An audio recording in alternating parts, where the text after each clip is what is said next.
Hey everyone, welcome back to the channel. My name is Calvin and today I want to share with you 4 quick tips that you can use to source your product from Alibaba for Amazon FBA. Stay tuned. As many of you know, I opened up in my last video about my Amazon FBA process and some of the things that I'm doing in order to successfully launch my first product on Amazon FBA. However, I wanted to make this last video about how to get 2 different products together from 2 different suppliers, and I was pretty successful in doing that, and it ended up turning out that I found a supplier through that was able to make everything for me from that one supplier, so I don't have to work through 2 different suppliers. But nonetheless, that tip still stays true.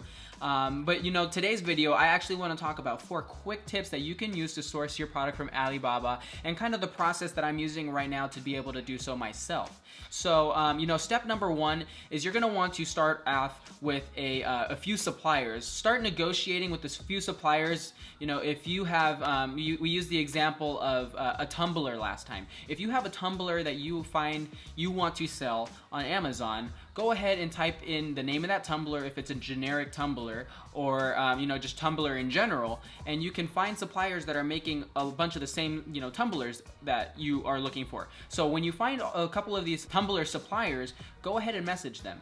What that's going to help you do is get your product solidified. So you're going to kind of go back and forth for a few days with the supplier, and you guys are going to be talking about the details of your items, what kind of things you want bundled together, and this is going to really help you narrow down what your competition is doing. Some of the suppliers are willing to help you out even over some of the people that are they're high dollar spenders, because they want somebody that's going to come in and give them more money. So they're willing to help you out to differentiate yourselves and use that to your advantage, because you can take advantage of that for free.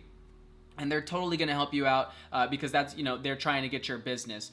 So you'll get a feel for what the suppliers are offering through this process, and it'll help you to continue moving forward towards progression in the future when you talk to more suppliers. So step number 2 is actually to request a quote. Alibaba has a feature on there where you can request a quote from a bunch of different suppliers. So if you have that tumbler, you can say that you want to order 1,000 pieces of that tumbler. That is your quantity. And with that, you can also put a little bit of a description on, I want my brand logo on there. I want it shipped within a couple of weeks, express mail or by sea. You can add all those details in there. If you want to add a few details, you can add those. If you want to add a bunch of details, that'll help them even more. But just send out this request for a quote, because now that you know exactly what you are wanting for your bundle and your product, you can send out this request for a quote, and this feature is gonna help you so much. Trust me. What this does is that this feature brings in a bunch of suppliers. All of these people are going to be able to see what you want for a request, and these people are going to come to you and say, hey, you know what, take my business. I'm willing to supply you with the tumblers for X amount of dollars. I'll give you this many units for X amount of dollars, and we'll express ship it to you. We'll even send you a couple of samples. And so, you're really almost kind of like at an auction where you have the product that you want them to make for you, and all of these people are like, oh, you know what, I'll do it. No, I'll do it for cheaper. And so what you're able to do is you're able to use this as leverage between the suppliers to negotiate your prices down more and more, which makes you more competitive as an Amazon FBA seller. So moving on to step number 3. The step number 3 is to formulate a scripted message while you're waiting for this request to come through, which takes maybe about a day or so before you start getting a couple of requests. And over the next week or so, you're going to get a bunch of requests. I had like 46 to 50 messages in my mailbox every single day, and if I reply to those, I just get that over and over again. Because they just wanted my business, and they're continuing to try to figure out all the details of my product so they can get my business first. But you're going to want to formulate a script while you're waiting for this, and this script is going to be just describing what your whole bundle and your whole package is all about. You're going to want to be able to talk about every aspect of it, or in almost its entirety as much as you can. Every supplier is different, so they might change up a few things or here and there, but if your quantity is like 200 units of something, then you're going to want to tell them it's 200 units of this, and break it down for them. I want 200 units of a tumbler, I want 200 units of a straw, and I want 200 units of this ice cube tray we talked about last time. And so that's 600 units total, but they're going to give you a better price because you're ordering more items from them. And if they can make all of these items for you, it's going to be that much better, and this the script that you use is going to be easy because all it is going to be a copy and paste, and you're going to be able to do this with all of the suppliers. Now this is super helpful because with that you don't have to spend time typing it out. Trust me, I already learned from experience. Over the first couple of days I was typing out the same thing over and over again, and with my product changing several times over, I think I changed my product bundle about 6 or 7 times, and so with it changing several times, it was really tough to go back and type it in all the changes for these different suppliers that I had in my mailbox. Now it was so much easier when I just copy and pasted it and said, hey, let's change this to this, and these are my quantities, how much can you offer me? And now with all of that, it gives me a more accurate quote for all of my, all of my products. So each supplier is going to be able to give me a similar quote for the same amount of units, and I'll be able to just determine from there what exactly the best price is. And that takes us into step number 4, which is to negotiate and choose the best deal. At this point, you're going to want to take all of the comparisons together, and you're going to want to see which has the best quote, which is the best deal, because sometimes, the cheapest price isn't always the best case.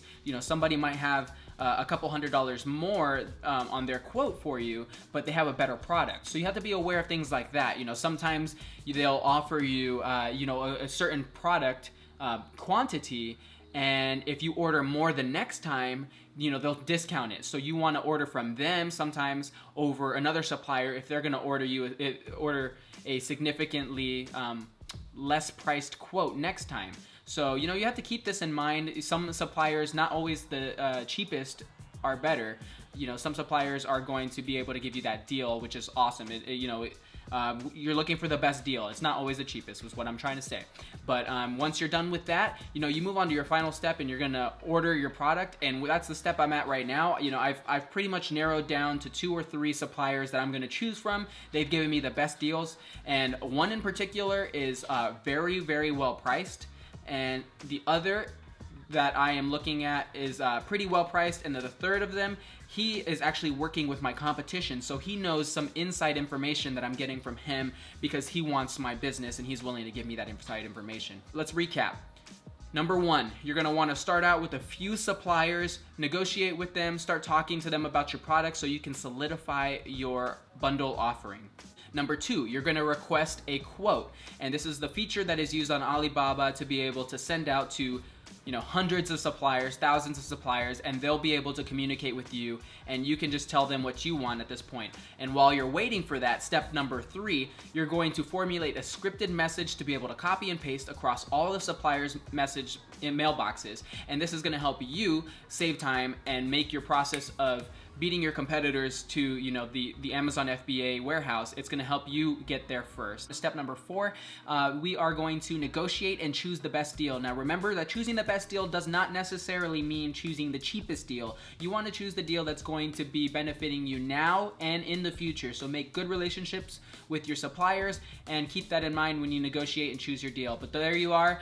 Those are the 4 quick tips that I have for you regarding Amazon FBA and sourcing your product from Alibaba. If you guys have any questions or comments, please leave them down in the comment section down below. And if you haven't already, subscribe and hit that smash button if you enjoyed today's video. I am a novice seller. I haven't sold any products on Amazon before, but I'm starting to get the hang of this thing, and I'm excited to share my journey with you for now. And just when I start making money off of it, you guys can walk through that whole process with me. And if you're interested in doing it, I'm here to answer any questions. You can find my social media platforms down in the description box. But without further ado, today's video is over, and I thank you guys for watching. I'll see you guys in the next video.